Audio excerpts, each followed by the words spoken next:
देखो यार, मैं अब तक देख रही थी कि मैं किस तरह से वीडियो बनाऊँ, किस तरह से वीडियो बनाऊँ, स्टार्ट कैसे करूँ, एंड कैसे करूँ, बट मुझे कुछ नहीं समझ आ रहा। अब जो बोलना है वो मैं ऐसे ही बोलूँगी, ठीक है।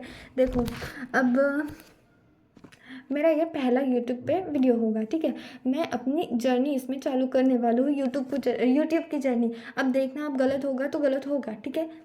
तो देखो, मैं क्या सोच रही हूँ, मैं यहाँ पर यूट्यूब पे अपनी जर्नी शुरू करूँगी, जिसमें मैं बेसिकली एक नीट की स्टूडेंट थी। नीट की स्टूडेंट थी, एंड ओके। तो मेरा 12th 2024 में कंप्लीट हुआ है। मैं 10th तक अपने गांव में ही पढ़ी हूँ, एंड उसके बाद मैं 2023 में 11th के लिए अपना गांव छोड़ के किसी दूसरे शहर में गई थी, जहाँ पर मैंने नीट की कोचिंग ली थी। एंड मैं बहुत ही ज़्यादा एक्साइटेड थी यार, नीट की कोचिंग के लिए। नीट करूँगी, डॉक्टर बनूँगी, लाइफ सेट हो जाएगी, सब लोग कहेंगे वाह बेटी डॉक्टर बन गई, रिस्पेक्ट मिलेगी, हम ये वो, ठीक है, जो सबको लगता है वही लगा था। फिर क्या हुआ, फिर कहानी में ट्विस्ट, जिससे सबके वैसे ही मेरे भी। नीट की कोचिंग तो करनी चली गई, लेकिन मार्क्स ही नहीं आ रहे थे पेपर में। पढ़ती थी मैं, आज शपथ में पढ़ती थी, ठीक है। अब इसके बाद क्या हुआ, देख नहीं रही थी, कुछ लिखा नहीं है, ठीक है। अब देखो, उसके बाद क्या हुआ, मैंने 12th किया 2024 में। मुझे 12th में 81% मिले। उतने खास नहीं है, लेकिन मेरे लिए ठीक है। सीबीएसई पैटर्न था मेरा, लेकिन बचपन से मेरा स्टेट बोर्ड रहा है। हाँ ठीक है, बोर्ड का कोई इंपॉर्टेंस नहीं, ठीक है ना यार। 81% आए मेरे नीट में, सॉरी 12th में। एंड उसके बाद मैंने जो है नीट का फर्स्ट अटेम्प्ट दिया। उस समय तो मेरी हालत बहुत ज़्यादा ख़राब थी। हाँ, सच्ची में बहुत ज़्यादा ख़राब थी। घर में अलग से प्रॉब्लम्स चल रहे थे, हम बता नहीं सकते, किसी और दिन बताऊँगी। बहुत ज़्यादा फ्रस्ट्रेशन था, डिप्रेशन था, सुसाइडल थॉट्स थे, एंड ऊपर से पेपर की तैयारी थी। जैसे तैसे मुझे तो लग रहा था, हमारे कोचिंग वाले सर क्या बता रहे थे कि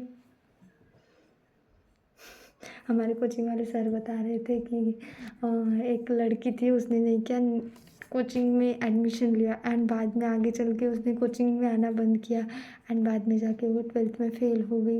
एंड उसके पापा ने उसको कोचिंग में आके जो पीटा। मैंने भी कोचिंग छोड़ दी थी 11th के बाद, मतलब छोड़ दी थी, मतलब मैं वहीं रह के उसी शहर में रह के पढ़ रही थी, ठीक है। लेकिन लेकिन क्या हुआ, मुझे 11th में उतना समझ नहीं आ रहा था, तो मैंने मतलब अब घर वालों को क्या बताऊंगी कि कोचिंग छोड़ रही हूँ, इतने पैसे भरे। तो मैंने कहा नहीं, मैं कोचिंग नहीं छोड़ रही, बस क्लासेस नहीं जाऊंगी, पेपर देने रेगुलरली जाऊंगी, ऐसे कह दिया घर वालों को, ठीक है। एंड हाँ, फिर वही हुआ कि मैं फिर कोचिंग नहीं जाती थी। मैंने पीडब्ल्यू से बैठ के घर में मतलब पीजी में थी मैं, तो पीजी में मैंने बैठ के पढ़ना शुरू कर दिया। एंड फिर क्या हुआ, फिर मैं बैठती थी, ज़्यादा देर तक बैठने के कारण बहुत सारे हेल्थ इश्यूज़ आए। घर में बहुत सारे प्रॉब्लम्स थे, कभी कोई बीमार, कभी कोई बीमार, कभी कोई बीमार। मतलब ऐसा था, पूरा वो साल इतना ये गया है इरिटेटिंग। एंड जैसे तैसे 12th निकल गया, मुझे लगा कि मैं पास वगैरह नहीं होंगी, तो ऊपर से सीबीएसई बोर्ड लिया, तो सब लोग ऐसे रिएक्ट कर रहे, भाई तूने सीबीएसई बोर्ड लिया। मैंने कहा हाँ सीबीएसई बोर्ड लिया तो क्या हुआ ऐसा, अच्छा ठीक है छोड़ो वो। फिर जैसे तैसे मैंने बोर्ड, जैसे तैसे नहीं पढ़ा, मैंने पढ़ के मैंने बोर्ड में अच्छे नंबर लाए, अच्छे एंड फिर उसके बाद हाँ 10th में मेरे 93 आए थे। उसको भी देखकर मुझे लगा था अरे बाप रे, उई, पूरी दुनिया में तो मैं ही टॉपर हूँ। एंड जब वहाँ कोचिंग में गई, एंड देन जो झटके लगे, उससे तो मेरी हालत पूरी टाइट हो गई। अच्छा ये तो बैक स्टोरी कभी फिर बताऊँगी, अगर तुम लोगों को चाहिए तो बताना। वैसे मैं बता रही हूँ, मैं यूट्यूब पे नई हूँ, मुझे नहीं पता मैं अभी क्या बोल रही हूँ। मैं तब से ट्राई कर रही थी वीडियो बनाने का, इतना परफेक्ट। हेलो दोस्तों, कैसे हैं आप सब, ये मेरा पहला यूट्यूब। अरे यार कुछ नहीं जम रहा मुझसे, इसलिए मैं जैसा है वैसे ही बोल रही, ठीक है। हाँ, तो अब मैं सच्ची सच्ची बताती हूँ मैं करने क्या वाली हूँ। मैं मेरा नीट नहीं निकला इस बार। मैं 2024 में भी नीट दिया था, 2025 में मेरा फर्स्ट ड्रॉप था, सेकेंड अटेम्प्ट था, उसमें मेरे 348 इस साल के मार्क्स है मेरे, विद 3 लाख रैंक। एंड अब मैं बी फार्मेसी में एडमिशन ले रही हूँ। मैंने पहले सोचा था कि मैं बीएससी में एडमिशन करूँगी, बट मैंने नहीं की। क्यों नहीं की उसकी भी स्टोरी अलग से अब बताऊँगी, तो बहुत लंबा वीडियो हो जाएगा, ठीक है। तो मैं बी फार्मेसी के लिए बेसिकली एडमिशन ले रही हूँ, यही पास में बाद में बताऊँगी, ठीक है। अब हाँ, तो मैं क्या बोल रही थी, मैं अभी जो हूँ यूट्यूब पे कुछ करना चाहती हूँ, मुझे समझ नहीं आ रहा मैं क्या करूँ। मैंने सोचा था कि मैं टीचिंग करूँगी, कुछ लेक्चर्स वगैरह दूँगी, नीट से रिलेटेड मोटिवेशनल वीडियोस बनाऊँगी, या फिर मोटिवेशनल छोड़ो, स्ट्रैटेजी सही तरीका क्या होता है। अब ऐसा लग रहा है उसको आगे देखते हैं, पहले कहीं से तो शुरुआत करनी पड़ेगी, है ना। तो मैंने शुरुआत कर दी है इस वीडियो से। शुरुआत ऐसी है मेरी कि मैं सबसे पहले जो है यहाँ पर मोरल स्टोरीज डालूँगी, एंड वो भी मास्क लगा के। उतना कॉन्फिडेंस नहीं है ना, इसीलिए। एंड इस स्टोरीज ऐसे लाऊंगी ताकि आप सभी को सच्ची में कुछ कुछ समझने को मिले, कुछ कुछ सीखने को मिले, अपने लाइफ में अप्लाई करने को मिले। पता है, मुझे साइंस बहुत इंटरेस्टिंग लगता था 10th में, सच्ची में बहुत इंटरेस्टिंग था साइंस सब्जेक्ट। लेकिन जैसे ही मैं 12th 11th में चली गई, 11th 12th में चली गई, साइंस सब्जेक्ट से मेरा मतलब मन ही रूठ गया, क्योंकि जान लो वो भी अलग कहानी है। अब तो मैं यहाँ पर यूट्यूब पे मोरल स्टोरीज़ के फ़िलहाल तो वीडियोस डाल रही हूँ, एंड वीक में 2 से 3 वीडियोस आप मुझसे एक्सपेक्ट कर सकते हो। एंड अगर आप लोगों को भी सेल्फ डेवलपमेंट करना है तो प्लीज़ मुझसे जुड़े रहिए, प्लीज़ प्लीज़, ओके। तो आज मैं आपके सामने एक स्टोरी लेके आने वाली हूँ। स्टोरी का नाम है मिट्टी का घड़ा, ठीक है। हाँ, तो let's start with the video. हाँ, तो शुरू करते हैं। नमस्ते दोस्तों, मेरा नाम है आरजे, आप मुझे प्यार से आरजे कह के बुला सकते हैं। एंड आज के इस वीडियो में आप सभी का स्वागत है। शुरू करते हैं वीडियो को।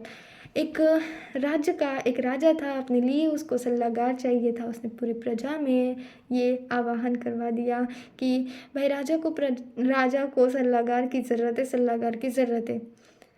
अब अगले ही दिन राजा से मिलने कुछ लोग आए एज अ सल्लागार, ठीक है, एडवाइज़र, ठीक है।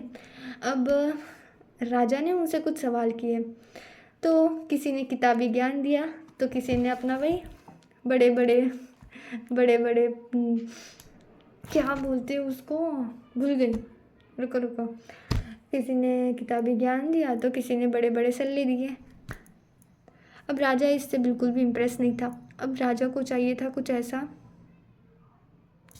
Back to the story. हाँ, तो राजा इससे बिल्कुल भी इम्प्रेस नहीं था। तो तभी उसी वक्त एक बूढ़ा साधु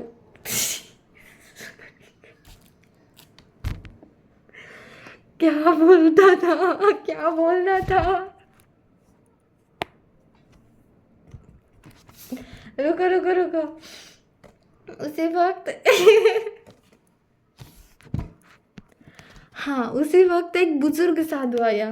कौन आया? बुजुर्ग साधु। उन्होंने कहा, महाराज जी, मैं आपसे एक सवाल पूछता हूँ, अगर आपने उसका सही उत्तर दिया तो मैं समझूंगा कि आपको किसी सलाहकार की कोई ज़रूरत नहीं है।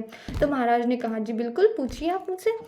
तो साधु जी ने उनको अपने पास का मटके का खाली वाला घड़ा दिया। महाराज जी, इस मटके को देखिए, एंड अगर इसके अंदर हमने छेद कर दिया तो इसके अंदर आप कितना भी पानी भरेंगे, मटका भरेगा ही नहीं। अब राजा से साधु जी ने पूछा, तो इस कहानी से आपको क्या सीख मिली महाराज जी? अब राजा जी ने साधु जी को कहा, व्यक्ति अपने अंदर कितना भी प्रेम, साहस, ज्ञान ये सब चीज़ डालना चाहे, लेकिन उसके अंदर से छेद है, लालच का, बुराई का, नफरत का, ईर्ष्या का, तो वो कितना भी अंदर, मतलब देखो ना, घड़े का एक छेद, अरे क्या बोलते हैं उसको, उसके अंदर आप कितनी भी अच्छाई डालोगे, बड़ा घड़ा एक बुराई का ये है, बुराई उसमें है, छोटा सा छेद है, आप उसके अंदर अच्छाई डाल रहे हो, अच्छाई तो बहती जा रही है, उसके अंदर तो घुसी नहीं रही। इसलिए अपने आप को अंदर से देखो भाई, अपने आप को अंदर से देखो, ठीक है, अंदर की बुराई को ख़त्म करो। देन तुम कितनी भी, अगर तुम्हारे अंदर बुराई ही बुराई है, तुम कितनी भी अच्छाई डालोगे वो कभी भी टिकने वाली नहीं है। एंड इसी से हमारा ये वीडियो ख़त्म होता है। आई नो ये वीडियो थोड़ा आपको अच्छा नहीं लगेगा, लेकिन देखो, छोटी बहन समझ के माफ़ कर दो प्लीज़। Thank you. एंड अगली बार ज़रूर आना मेरे वीडियो को देखने। बाय।